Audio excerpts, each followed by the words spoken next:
Et je donne la parole. Oui, merci d'être venu. Alors, pour une fois, le titre est... les trois mots sont importants, parce que je vais vous parler donc de malware, de virus, sur mobile, plus précisément sur Android, et qui traitent tous du thème des crypto-monnaies. Voilà, pour le contexte. Donc, comme vous a dit dans l'introduction, je travaille pour Fortinet. Je suis chercheur en sécurité pour Fortinet, et mon travail, c'est de désassembler la plupart du temps les virus qui arrivent, que ce soit pour les téléphones mobiles, mais aussi d'autres sortes de systèmes. Donc, ça peut être pas mal des objets connectés, etc. Enfin, tous les objets un petit peu bizarroïdes. Vous avez mon email, mon Twitter, la clé si vous voulez la vérifier. Donc, on va commencer un petit peu par un très short background. Ouais, faut pas que je passe sur l'anglais, ça va être difficile. Alors, je savais pas initialement d'ailleurs que ça allait être en anglais, donc j'avais préparé plein de choses en français. Je savais pas que ça serait en français, donc j'avais préparé beaucoup de choses en anglais. Donc, une des premières difficultés, ça a été de trouver le français pour cryptojacking. Alors, j'ai tweeté un peu là-dessus, j'ai eu plein de réponses très amusantes. Il y a eu donc logiciel malveillant de crypto-otage, pas trop mal, et il y a eu plusieurs autres suggestions. Donc en tout cas, sur Windows, je pense que la plupart d'entre vous, surtout dans des audiences concernées par la sécurité, vous savez qu'il y a beaucoup de malware justement qui font du cryptojacking ou globalement sur les PC, sur Windows notamment. Un des exemples les plus connus, c'est Zero Access, qui est un botnet qui aussi fait de la fraude sur la publicité, donc qui contacte un serveur distant, récupère une liste d'URL où aller cliquer sur ces fameuses publicités, et puis après ça, sur l'ordinateur, automatiquement ça clique pour vous et ça génère un certain revenu. Entre autres, ce botnet fait aussi mine des bitcoins. Donc voilà, c'est deux modes de revenus différents pour le botnet. Un autre exemple relativement connu, c'est The Pirate Bay, qui était un site web pour faire donc des téléchargements, du partage de fichiers en ligne. Eux, ils ont fait ce qui s'appelle du drive-by mining. Alors, je vais pas faire la traduction, mais vous comprenez l'idée. En tout cas, vous mettez à surfer sur la page web concernée, et puis derrière votre dos, sans que vous soyez averti, ça mine. Et c'est ce qu'ils ont fait. Donc là, au bout d'un moment, ils se sont dit tiens, ce serait quand même bien d'avoir un petit revenu. Donc ils ont pris un SDK assez connu qui s'appelle CoinHive, qui est écrit en JavaScript et qui permet automatiquement de miner, en l'occurrence du Monero. Ils l'ont intégré. Et est-ce que c'était un test ou est-ce qu'ils ont oublié d'avertir les gens? Mais en tout cas, la réponse, en tout cas des utilisateurs, a été assez mauvaise. Ils ont pris un bon clash. Ils ont fini donc par enlever ce mining qui faisait derrière, donc sans prévenir les utilisateurs. Et puis quand même quelques mois plus tard, ils l'ont remis en utilisant un autre SDK qui s'appelle cette fois-ci CryptoLoot. Mais au moins cette fois-ci, par contre, les utilisateurs sont avertis qu'en allant sur le site web, ils minent. Donc ça, c'est une autre technique, en tout cas, d'utilisation des crypto-monnaies, soit borderline, soit en tout cas malicieuse. Et enfin, la dernière utilisation classique des crypto-monnaies dans le domaine de la criminalité informatique, c'est les ransomware. Donc les logiciels qui vous demandent une rançon, on chiffre tous les fichiers qu'il y a sur le disque dur, vous retrouvez quelque chose de plus ou moins utilisable, et c'est super. Après, on demande une rançon en Bitcoin ou en autre chose. Pour l'auteur du virus, c'est très pratique parce que le Bitcoin ou toutes ces crypto-monnaies, elles sont pas liées à un pays en particulier, donc on peut plus facilement traverser les pays. Il n'y a pas le même système de taxes. Pour, par exemple, le Monero, c'est aussi prévu pour être difficile à être tracé au niveau des transactions. Donc c'est particulièrement pratique pour eux d'utiliser ça. Voilà. Donc c'est sur le paysage, on va dire, au niveau de Windows. Qu'est-ce qui se passe au niveau des téléphones portables, et en particulier pour Android? Mais il n'y a pas de raison, nous aussi, on a nos nos logiciels malveillants pour Android sur les crypto-monnaies. Donc les premières qu'on a vu apparaître sont par ici. Donc en 2014, le premier s'appelait MatchSad, puis après relativement vite suivi par CoinCrit et quelques autres. Plus récemment, je dirais à partir de fin 2017, on a commencé à revoir aussi un certain nombre de nouvelles familles de malware qui utilisent les crypto-monnaies. Donc il y a notamment, je pense à ADB Miner, Hidden Miner, Clipper. Trinity est sorti il y a quelques jours à peine. Quand je l'ai vu sur Twitter, c'était ce week-end dernier. Je me suis dit mince, je vais être obligé de remettre à jour mes slides. Malin. Voilà, donc tout récent. Et puis il y en a quelques-uns, c'est on va dire des familles qui sont tellement grandes en termes de malware. Là, il y a des milliers de samples pour ces familles-là. Que ça marche depuis plusieurs mois, c'est un petit peu modifié, il y a plusieurs variantes. On va y en examiner quelques-uns de ces virus dans la suite du talk. Donc là, je vous ai mis en fait les hashes pour les différents samples notamment qu'on va examiner. Si vous avez envie de les reprendre chez vous après, au moins vous avez la référence directe et ça vous permet de voir exactement le bon dont on parle. Alors, je vous avais dit justement donc les premiers malwares étaient apparus en 2014 et puis après qu'on en a vu en 2017, fin 2017. Donc, qu'est-ce qui s'est passé entre-temps ? Pas grand-chose. Bon, il y a continué à en avoir, mais il n'y avait pas des choses extrêmement nouvelles entre les deux. Donc d'une manière évidente, on peut se dire mais pourquoi ? C'est bizarre, qu'est-ce qui se passe ? Est-ce que c'est à cause, justement, on sait qu'en 2017, il y a le cours du Bitcoin qui a commencé à beaucoup monter. Donc il y a des collègues chez Fortinet qui sont amusés à tracer la courbe, en fait, pour mettre les deux en parallèle. Donc ici, en orange, oui, ça ressort quand même bien orange à peu près, vous voyez le cours du Bitcoin. Et puis en bleu, vous avez le volume qui est engendré par le cryptojacking. D'accord ? Alors, qu'est-ce qu'on voit ? Justement, on voit quand même qu'il n'y a pas une corrélation évidente entre les deux. C'est pas vraiment une courbe calquée l'une sur l'autre. D'accord ? On peut estimer qu'il y a une sorte de parallèle, qu'effectivement quand l'un se met à descendre ou l'autre se met à monter, il y a un certain impact, mais c'est pas non plus complètement évident. Donc ça veut dire qu'il y a sans doute d'autres raisons derrière un petit peu ces phénomènes-là. L'autre conclusion qu'on peut en faire, c'est que si le cours du Bitcoin descend, c'est pas pour autant que dans les mois à venir, on va plus voir de malware sur les crypto-monnaies. D'accord ? Ça va en tout cas au moins durer pendant un certain temps encore.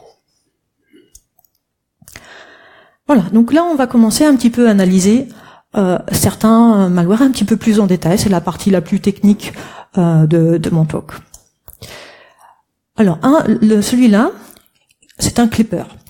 Un clipper, c'est un malware qui justement va aller piocher ce qu'il y a dans le presse-papier et puis travailler dessus. Donc celui-là, en l'occurrence, a été découvert en août 2018, donc il y a quelques mois à peine, et il se fait passer pour une application de Bitcoin. Et qu'est-ce qui se passe ? C'est que, en fait, d'une manière générale, lorsque vous voulez envoyer un certain montant à quelqu'un, mettons que je vais vous envoyer un certain nombre de Bitcoin, c'est super sympa, n'est-ce pas ? Mais vous allez être obligé de me passer votre adresse, l'adresse de votre portefeuille. Malheureusement, les adresses des portefeuilles, elles sont assez longues et difficiles à retenir. Donc, typiquement, qu'est-ce qu'on fait ? On la copie dans le presse-papier. Et c'est là où le malware commence à travailler. Il regarde et il voit, il y a quelque chose de nouveau dans le presse-papier. Il l'analyse et il dit, tiens, cette adresse-là, ça ressemble à une adresse d'un wallet pour, en l'occurrence, par exemple, Dogecoin. Et il envoie à un serveur distant cette information-là en lui disant, tiens, j'ai quelqu'un qui m'envoie une adresse d'un portefeuille pour Dogecoin. Il regarde dans ses propres listes, est-ce que moi j'ai un portefeuille, une adresse de portefeuille pour cette crypto-monnaie ? Oui. Et dans ces cas-là, il la renvoie. Et hop, elle est écrite à la place dans le presse-papier. Et du coup, évidemment, moi, quand je fais mon transfert bien naïvement vers quelqu'un et que j'envoie des Dogecoin, pas de bol, je les envoie pas du tout à la bonne personne, je les envoie à l'attaquant. D'accord ? Alors, je vais vous faire un petit peu de reverse live. On va prendre donc ce sample là. Donc je l'ai déjà ouvert. Donc ça, si vous connaissez pas, c'est Jeb. C'est un outil qui permet de faire du désassemblage et de la décompilation des packages Android. Donc l'application s'appelait clipper.apk, c'est le nom du package. Et alors, un peu agrandir ici. Regardez dans le manifeste. La première chose que moi j'aime bien personnellement faire, c'est voir quel est le point d'entrée du malware. Pour trouver le point d'entrée, on repère le mot-clé main et le mot-clé launcher. Et normalement, juste au-dessus, ça nous donne le nom de la classe qui est le point d'entrée pour cette application. Donc là, ça va être sur le chemin clipper.abcchannel machin truc. Et ils ont été très gentils parce qu'à la fin, ils ont appelé ça main activity. Au cas où j'ai un doute, je sais que c'est bien le main, le point d'entrée. Voilà. L'autre chose qu'on pouvait voir, je vous ai dit, donc ça se faisait passer pour donc une application en lien avec le Bitcoin. On peut aussi le voir dans les ressources. Alors, normalement, par là, le nom de l'application est, je crois, tout en bas ou presque. Voilà, appname BTC, Bitcoin. Voilà. Donc ici, on va aller. Donc dans ce chemin-là, il y a plein d'autres. Alors ça c'est typique des applications Android, il y a plein d'autres packages qui sont utilisés par cette application, pas uniquement, mais le chemin principal écrit par l'auteur du virus, en tout cas c'est Clipper, ABC Channel et ce qu'il y a là-dessous, ici. Donc la classe qui nous intéresse, c'est Main Activity. Ça c'est le Talvik, là on va plutôt aller vers le code Java, ça sera un petit peu peut-être plus lisible. Dans une classe, sous Android, donc une activité, c'est un écran, on va dire, visible dans l'application, une fois que c'est lancé. La première méthode qui est appelée, c'est toujours le onCreate. Donc là, qu'est-ce qu'on regarde? Qu'est-ce que ça fait? Ça crée un thread. Très bien. Ça va envoyer visiblement une requête HTTP à une URL qui commence par ça et qui termine par ça. Alors, gate, on va voir ce que c'est.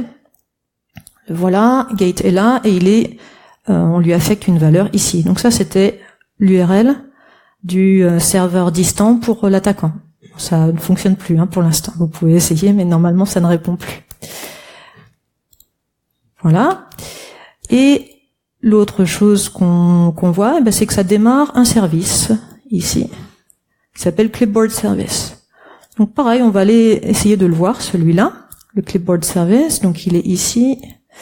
Et pareil, ce qui est intéressant pour lui, c'est de regarder à nouveau la méthode onCreate. On regarde ce qui se passe. Qu'est-ce qu'il fait? C'est très court. C'est pas, il y a rien de très compliqué finalement dans ce malware. Il implémente un listener pour des modifications dans le clipboard. Voilà, donc il l'ajoute, et puis voici celui qui l'ajoute, et celui-là, on le retrouve où? Où est-ce qu'il est instancié? Il est instancié un petit peu plus haut, ici, et on voit le nom de la classe. Alors c'est du code des assemblées, donc c'est parfois des noms un peu à rallonge. Donc Clipboard Service 3, je clique là pour voir un petit peu ce qui se passe. Et donc c'est une interface qu'on implémente, et là en l'occurrence, donc toute la logique du malware en question va se retrouver dans cette fameuse fonction onPrimaryClipChanged qui va expliquer ce qu'il faut faire lorsqu'on détecte qu'il y a quelque chose qui a été placé dans le presse-papier. Et là, c'est pas très compliqué. On récupère le texte qui a été mis dans le presse-papier. D'accord? Ça va être mis donc dans V0. Et puis après, on regarde un petit peu ce qu'il y a là-dedans. Donc on regarde, est-ce que ça commence par +7? Alors ça repère des systèmes de paiement en ligne. Donc Kiwi, Yandex, je crois que ça c'est WebMoney, etc. Puis là, Monero. Donc là, il estime que par exemple, il a une adresse de portefeuille qui correspond à du Monero. Si ça commence par un 4 et que ça fait soit une longueur de 106, soit 95. Il va considérer que c'est du Bitcoin si ça commence par un 1 ou un 3 et que ça fait 34 de longueur. du Dash, Doge, ça je crois que c'est Zcash, je crois, Ethereum, Litecoin, Blackcoin. Voilà. D'accord ? Et puis dans chaque cas, il y a une première ligne où il fait juste des logs vers son serveur, et la deuxième, c'est là où il fait effectivement le remplacement. Donc il envoie une première requête vers le serveur distant pour obtenir en réponse l'adresse du portefeuille par laquelle de l'attaquant, donc ce qui veut remplacer. Et puis le remplacement, mais il se fait ici. Donc ici, vous avez l'adresse de l'attaquant, et puis on va faire un change. Et là, le change, on regarde dans le clipboard, est-ce que l'adresse de l'attaquant, c'est celle que j'ai dans le clipboard? Si c'est le cas, on fait rien. Si l'adresse est différente, il faut la remplacer. Donc on va la remplacer et on met l'adresse de l'attaquant. Voilà. Donc voilà comment ça fonctionne. Je reviens à mes slides. Voilà. Donc ça, on a vu, c'était le code source de cette application. Une autre, parce qu'il y a plein d'exemples. Des fausses applications, des applications qui disent qu'elles sont quelque chose alors qu'elles ne le sont pas. Ça aussi, c'est quelque chose que les auteurs de virus aiment beaucoup. Donc là, on a un faux portefeuille pour Ethereum qui s'appelle MyEtherWallet. C'est un vrai nom de wallet qui existe, mais ce que les gens sans doute ne savent pas quand ils téléchargent cette application-là, c'est que ce nom-là en particulier, ce logo-là, n'existe que pour des portefeuilles, n'existe que en ligne. Il n'y a pas de version mobile. Donc forcément, à partir du moment où on télécharge quelque chose qui est comme ça, mais sur mobile, c'est forcément pas la version, en tout cas légale, légitime, enfin officielle en tout cas. Elle n'est pas forcément malicieuse, mais elle n'est pas officielle. Et là, en l'occurrence, celle-là, elle est malicieuse. Donc, qu'est-ce qui se passe ? Ça vous dit, moi, je vais gérer votre portefeuille sur votre téléphone portable pour que je puisse importer votre compte. Merci de me fournir votre adresse de wallet et puis aussi votre clé privée. Voyons donc. Et puis, voilà, dès que c'est fait, c'est envoyé de manière distante à une Firebase distante qui est contrôlée par l'auteur du virus. Et puis, de manière presque sympathique, à la fin, il vous répond juste, invalid, ça n'a pas marché, désolé, etc. Donc, au pire, vous vous dites, c'est vraiment n'importe quoi cette application. Vous les avez désinstallés, mais c'est trop tard, d'accord ? Votre clé privée, elle est partie, et l'attaquant, lui, il peut vider le compte. Ça, c'est extrêmement courant. Les autres choses aussi, nous aussi sur Android, on voit des demandes de rançon en plein de monnaies différentes. Là, notamment à gauche, vous avez Double Locker qui demande une rançon en Bitcoin.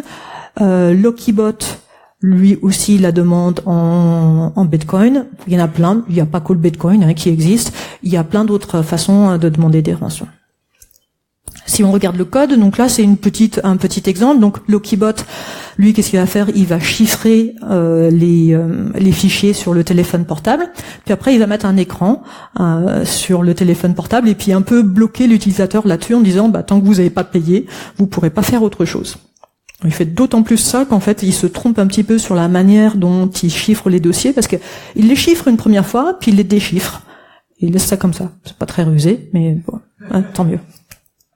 Voilà. Donc, il met l'écran et puis c'est difficile de s'en sortir. Alors là, on va voir, le code est pas très lisible comme ça, faut le désobfusquer. Une fois qu'on a désobfusqué, c'est quand même plus clair. Qu'est-ce qui se passe ? C'est que dès qu'on essaye de changer le focus de la fenêtre, en gros, ça ferme la nouvelle fenêtre ou de la fenêtre système qui correspond. Donc ça devient difficile de basculer vers, par exemple, la fenêtre qui gère les applications pour tuer l'application, des choses comme ça. Vous pouvez toujours vous en sortir, par exemple, en prenant un ADB shell et en tapant quelque chose ou en killant le process ou des choses comme ça. Mais ça, c'est pas à la portée du premier venu sur Android. D'accord. Un autre encore. Alors, c'est Headed Miner, donc qui là c'est du minage. derrière le dos de la victime, sans du tout l'avertir. Cette application, elle se fait passer pour un update du Play Store. Et puis, en fait, elle fait absolument aucun update, quoi qu'il en soit, mais elle mine sur un pool. Donc là, on voit exactement la fonction, mais je vais faire. Est-ce que j'ai le temps? Ouais, j'ai le temps pour le faire un autre en live. Alors.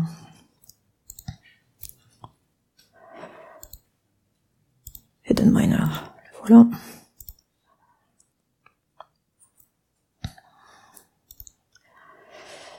Alors, on va refaire un petit peu la même histoire.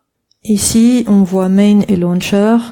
Donc, on en est déduit que notre activité principale, donc notre point d'entrée de l'application, elle sera dans que j'y arrive bien, sera dans comme Android.ses update main activity. Alors, c'est juste un coup de chance que dans les deux, ça s'appelle main activity. D'habitude, ça peut être n'importe quel nom. Voilà. Et sinon, on peut voir dans les ressources l'icône qui est montrée aux utilisateurs quand ils installent l'application. Donc ils ont ça. Donc ils ont l'icône de Play Store. Et ils croient que c'est un update, une modification, un ajout au Play Store. Donc, on va aller dans Main Activity. Et puis là, qu'est-ce qu'on regarde? Donc, OnCreate. Alors là, ils sont un petit peu plus casse-pieds parce que ça, c'est juste pour me rendre la vie difficile, moi. C'est pour les chercheurs en antivirus, pour éviter qu'on puisse le mettre sur un émulateur et le faire tourner sur un émulateur et voir ce qui se passe. Parce que dès qu'il détecte qu'on est sur un émulateur, il va tout simplement fermer l'application et on ne verra rien de suspect arriver. Donc ça permet notamment aussi de bypasser certaines détections dynamiques ou des sandbox ou des choses de ce genre-là. L'autre chose qu'il va faire ici, c'est il va demander des droits administrateurs. Si vous avez un téléphone Android, vous avez sans doute déjà vu ça. Ça demande des droits particuliers, device administrator rights, trucs comme ça. Voilà, il va demander un peu ce genre de choses. Et puis là aussi, vous voyez qu'il y a un certain nombre de services. Disable Service, First Service, Notification Service. Alors celui qui est intéressant, bon, je le sais un petit peu à l'avance, c'est First Service. On va regarder un peu là-dedans. Alors, OnCreate. Donc, peu importe un petit peu ce que là, on voit juste que ça va nous demander avec insistance de donner les droits Device Administrator. Start for round, ça va démarrer un autre service, Notification Service. Et puis là, celui qui nous intéresse, c'est évidemment là, Start Mining. Start Mining, donc il instancie une classe MyNeoNeon Globals et puis il va démarrer un thread et démarrer. Là, si on regarde là-dedans, on va voir un petit peu plus. Donc là, on s'aperçoit que ça va utiliser une librairie native. C'est-à-dire que le minage va pas se faire directement dans le code d'Alvik au niveau Java, mais au niveau natif, par exemple implémenté en ARM sur le téléphone, ce qui sera sans doute probablement plus performant derrière. Et voilà, donc là ça va aller ici, et ça c'est exactement le slide que je vous montrais avant. Donc on voit tout, on voit le nom de l'algorithme qui va être utilisé, donc ça c'est l'algorithme de Proof of Work. Bon, ça c'est pour le pool, et puis après on va miner en utilisant un pool donné. Donc là en l'occurrence on voit le nom du pool, ici c'est support XMR, le port 3333. Et puis quand on mine sur un pool, on n'est pas le seul, donc il faut donner un petit peu des identifiants. Donc bon, si on remplace chaque truc, ça va être mining user, donc l'identifiant de l'utilisateur qui mine, c'est celui-là. Si on regarde là, c'est ça. Donc ça c'est l'adresse du portefeuille de l'attaquant. Donc voilà, 49 BQ, etc. Et puis, il peut donner, on peut donner, lorsqu'on mine sur un pool, la plupart du temps, on peut donner aussi une petite étiquette aux divers threads qui minent. Et ça, c'est ce qu'ils appellent, en fait, c'est appelé souvent le password. Je vois pas très bien la corrélation que ça a vraiment avec un password, mais bon. Et là, en l'occurrence, ça va être donc la marque du téléphone mobile qui est utilisé, de la victime, qui est utilisé pour miner. Voilà. Et puis ça appelle donc le process natif pour démarrer et miner et commencer à miner ce qu'il y a. Donc vu que on mine sur ce port XMR, on mine du Monero ici. Alors, je reviens là. Donc vu qu'on a, alors là je sais que c'est un peu petit, mais vous allez me croire sur parole. Ici, c'est la fameuse adresse qu'on a vue dans le code. 49, machin truc. Donc on peut utiliser cette adresse-là et aller sur le pool et voir un petit peu qu'est-ce qui s'est passé, est-ce qu'il mine actuellement ou pas. Et donc là on voit aussi, donc là aussi c'est sans doute un petit peu petit, mais on voit en fait qu'il y a 3 utilisateurs qui sont en train de miner, 3 victimes. Donc une victime qui a un téléphone Lenovo, un autre qui a un téléphone Samsung. Voilà. On peut lui adresser aussi des petits messages, nous en tant qu'analyste, lui dire par exemple I hate malware et puis lui mettre un hash rate de 0, donc on mine pas pour lui. Bon, ça c'est juste pour le fun, parce qu'il s'en fiche. Voilà. Autre chose, je vous ai dit donc dans cette famille-là, Riskware, CoinHive. Alors là, il y en a des milliers. C'est d'utiliser cette fameuse, ce fameux SDK qui a été utilisé par The Pirate Bay, mais d'utiliser pour les virus sur les téléphones portables. Alors pourquoi est-ce qu'il y en a autant? Parce que c'est très facile à faire. Donc il suffit de faire une petite page JavaScript où on donne son identifiant ici pour CoinHive, et puis après ça on dit à quel point on veut miner. Parce que donc on met 4 threads, 0.8 au throttle, ça veut dire qu'on mine à 80% de CPU, et puis on démarre. Et voilà, hop, c'est comme ça qu'on peut faire miner le téléphone. Alors, faut faire un tout petit peu plus que ça sur Android, il faut aller charger cette page-là. C'est pas très compliqué, on instancie un objet de WebView, et puis on lui dit, que on accepte de lire du JavaScript, et qu'on va aller charger cette fameuse page qui est contenue dans les ressources. Et voilà, et ça se met à miner.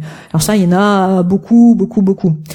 Alors, il existe chez CoinHive des versions donc qui s'appellent Auto Mining où la victime, enfin là c'est plus vraiment une victime, la personne qui mine donne son consentement. Dans ces cas-là, c'est quelque chose, on va dire, de relativement acceptable. Ce qui est, je pense que vous serez d'accord avec moi, moins acceptable, c'est de miner sans même demander l'autorisation de la personne. Et c'est ce qui se passe lorsqu'on utilise notamment ce système anonyme. Des scripts de ce genre-là, CoinHive, c'est exactement ce qui est distribué par le malware TrinityBot qui a été identifié il y a quelques jours. Donc là, pour la propagation de ce truc qui va miner sur les téléphones portables, mais ils utilisent un système un peu hybride de propagation. La première chose, c'est d'infecter des ordinateurs portables. Puis après, ils estiment que les gens vont connecter par un câble USB leur téléphone à l'ordinateur. Dès que c'est fait, là, automatiquement, le malware va uploader le virus sur le téléphone portable. Alors en fait d'ailleurs c'est pas forcément un téléphone portable, ça peut être n'importe quel équipement qui supporte qui tourne sous Android, donc ça peut être aussi une télévision connectée, ça peut être un DVR, etc. Et une fois que le device est infecté, il se met à miner pour le compte de l'attaquant et il mine du Monero. Quand j'ai préparé ce talk, je me suis dit tiens, ça serait intéressant aussi de voir à quel point c'est facile ou difficile de trouver des virus dans la nature qui utilisent donc des crypto-monnaies. Donc c'est comme ça que j'ai commencé, je me suis dit je vais essayer d'en trouver. Et puis donc le plus facile c'est de chercher quelque chose qui est un peu bizarre ou un peu surprenant. Donc je me suis dit tiens, je vais chercher un logiciel qui arriverait à miner une monnaie telle que le Ripple. Alors là où c'est bizarre, c'est que le Ripple est une monnaie qui ne se mine pas, d'accord, par conception. Eh ben, avec Android, tout est possible. Donc, dans les marketplaces, vous pouvez trouver des choses qui minent du Ripple sans aucun problème. Bon, évidemment, ça fait rien, mais bon, ça vous n'êtes pas censé le savoir, ok? Donc, il y a plein de trucs comme ça. Si vous voulez chercher des trucs qui minent des choses qui sont pas minables, vous pouvez aussi miner du Tether. Là, je connais pas personnellement, mais voilà, c'est pas minable non plus, mais sur Android, c'est minable. Voilà.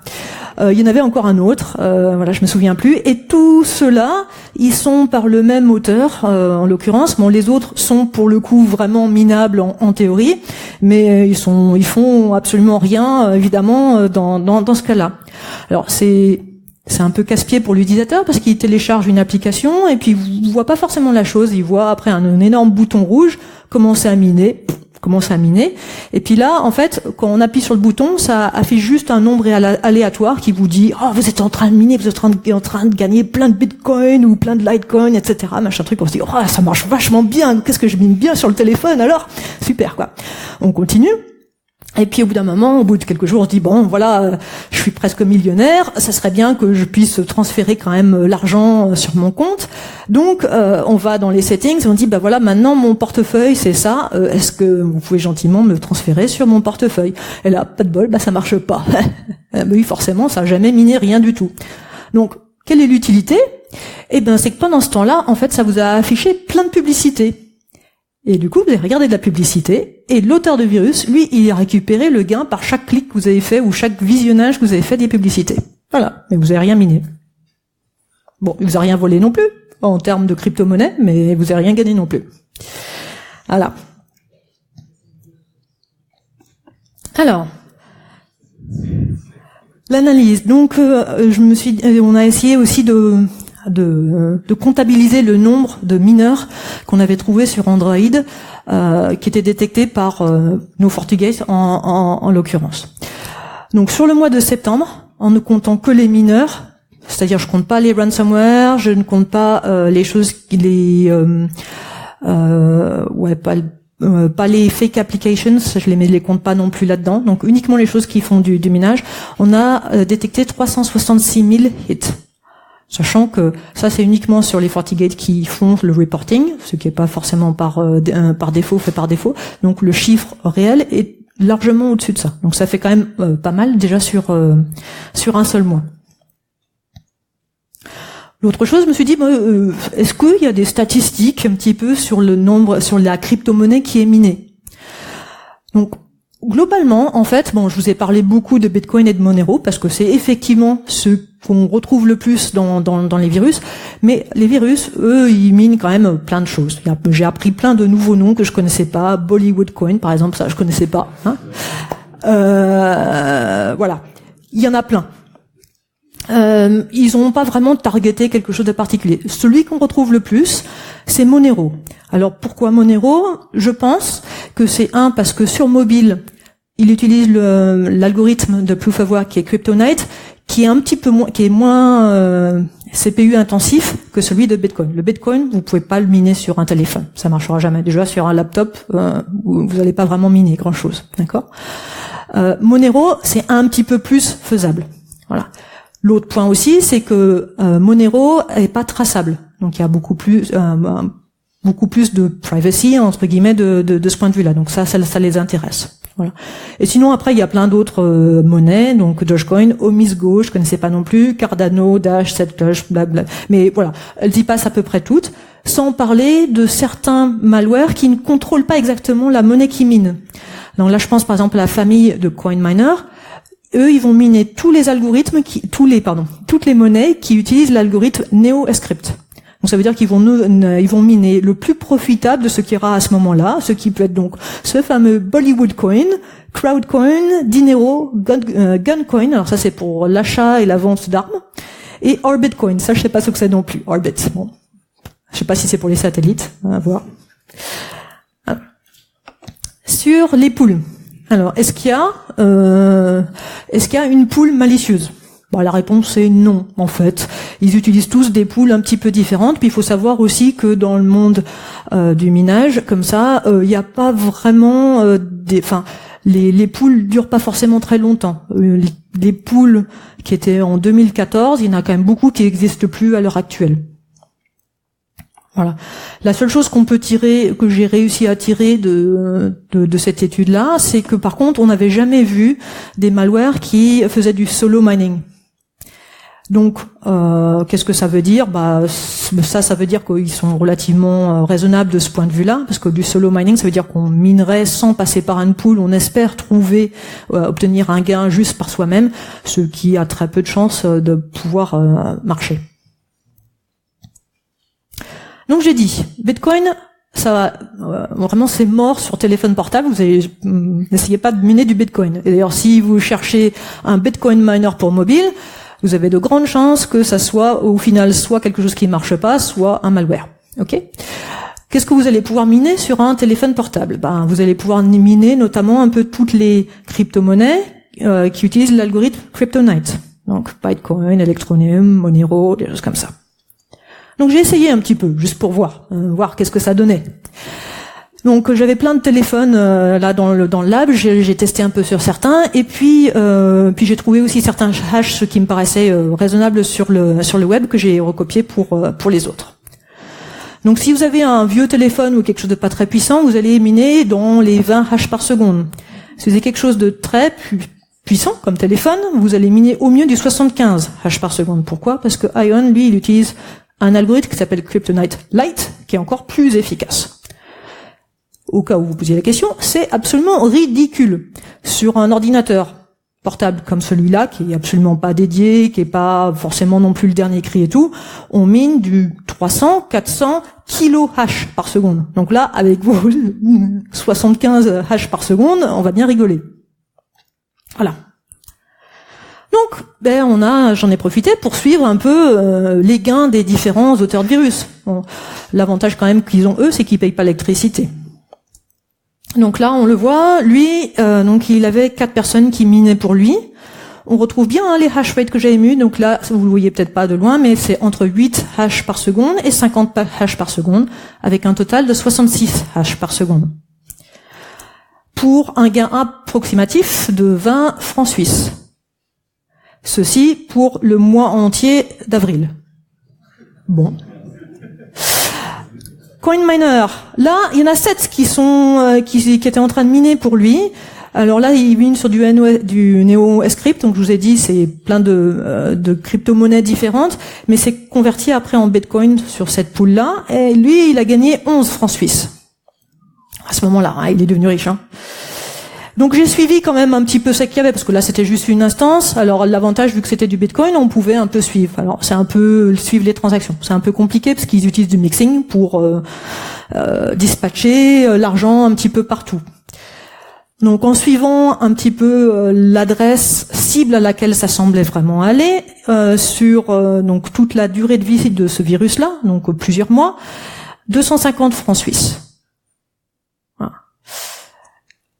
Et encore, je suis pas sûr qu'il n'y avait pas eu d'autres virus ou d'autres apports d'argent. Donc là, si on voit aussi, Muchad, 3 francs suisses. Lui, pas aller très loin. Hidden Miner, 20. CPU Miner, 170. Coin Miner, 230. ADB Miner, c'est un petit peu mieux. 1300 francs suisses. Enfin, c'est quand même pas non plus génial, sachant que c'était pour une année entière. Et que lui, il avait 7000 bots qui travaillaient pour lui. Et 7000 bots, pas que des téléphones portables, il y avait aussi des télévisions qui s'étaient fait infecter dans celui-là. Ça reste extrêmement en dessous de ce qu'on trouve sur Windows, où pour des bots de même moins que ça, c'est $500 par jour. D'accord ? Donc là, c'est vraiment profitable, mais pas sur mobile apparemment. Donc c'est pas profitable, franchement. Mais les auteurs de virus l'utilisent. Alors pourquoi ? D'habitude, ils font jamais des trucs comme ça sans raison. Franchement, c'est quelque chose qu'il faut garder en tête. Donc pourquoi ? Est-ce que c'est un test ? C'est possible. Pour essayer de voir comment ça marche, etc. C'est possible. Est-ce que c'est un revenu qui est intéressant pour un adolescent ou un jeune, ou pour dans des pays qui sont à plus bas revenus ? C'est possible aussi. Parce que peut-être que 20 francs suisses dans certains pays, c'est quand même un petit peu plus intéressant. Pas complètement idiot. La meilleure réponse que je pense avoir, mais on pourra en discuter avec vous si vous avez d'autres meilleures idées, c'est la spéculation. C'est que les gens, Pour l'instant, ils savent pas exactement ce que ça va valoir, mais peut-être que, entre guillemets, cette monnaie qu'on avait, par exemple, nos 0,000 Monero, là, qui valent actuellement 20 francs suisses aujourd'hui, peut-être que dans 2 ans, ils vaudront 20 000 francs suisses.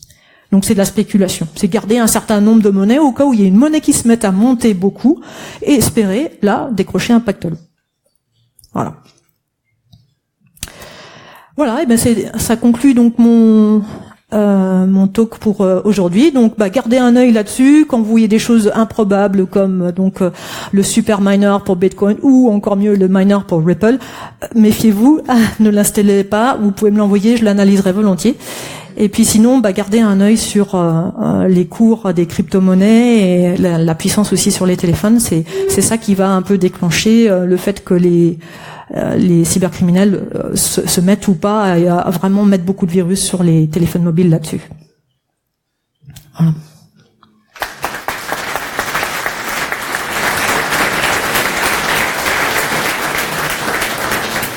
Alors, merci beaucoup pour cette présentation. On a le temps pour des questions. Là-bas.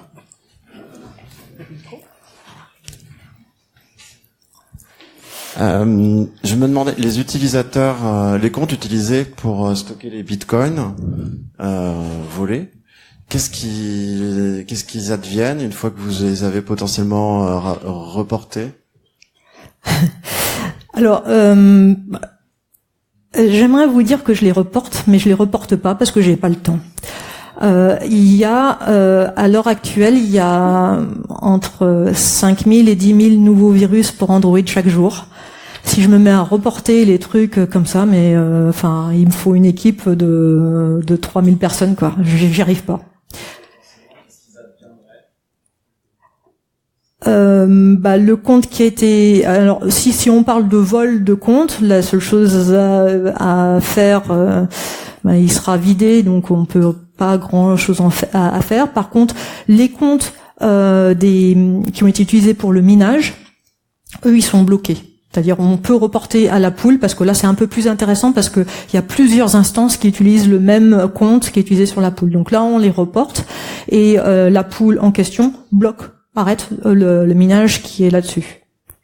Donc, ils ont plus le revenu, au moins dessus. Mais n'empêche que, ça empêche pas les virus, eux, de fonctionner, quoi. Voilà. D'autres questions?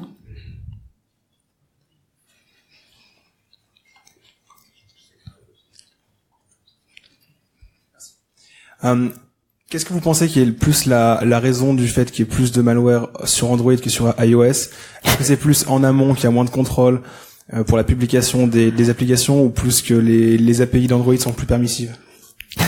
Alors je rigole parce que celle-là, je l'ai absolument à toutes les talks que je fais. Et j'ai pas vraiment de réponse.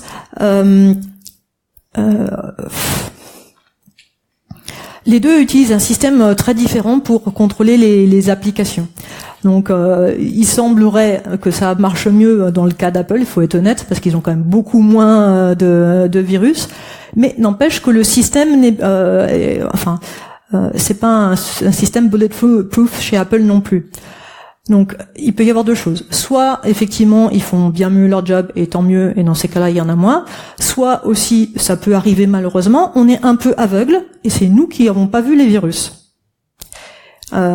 Et il peut y en avoir plein qu'on découvre a posteriori. En l'occurrence, par exemple, celui qui s'appelle Trinity, qu'on a découvert il y a 3-4 jours, le certificat, il a été fait en août. Bon, là, c'est juste quelques mois de décalage, mais il y a des fois où on découvre des trucs qui tournent depuis 6 mois, depuis 1 an. Je suis désolée, j'ai pas de meilleure réponse que ça. Voilà. Il y a une autre question ici au fond de la salle. Ouais. Est-ce que vous avez des outils de prédilection pour désassembler sur Android, Android par rapport aux choses générales? Ouais, alors moi j'aime beaucoup Jeb. Je trouve qu'il fonctionne très bien pour désassembler, mais c'est un outil qui est payant. Sinon, comme outil qui est gratuit et que j'aime beaucoup, c'est AndroGuard. AndroGod vous donne un shell interactif en Python pour pouvoir désassembler les applications, et ça marche aussi très bien. D'une manière générale, ça m'arrive très souvent, surtout sur des samples un peu compliqués, d'utiliser plusieurs outils différents parce que les décompilateurs ou décompileurs, je sais pas comment on dit, ils marchent jamais de manière parfaite sur toutes les instances. Donc souvent on est obligé d'essayer plusieurs versions pour essayer de voir un truc qui a un peu plus de sens. Voilà. On a encore le temps pour d'autres questions.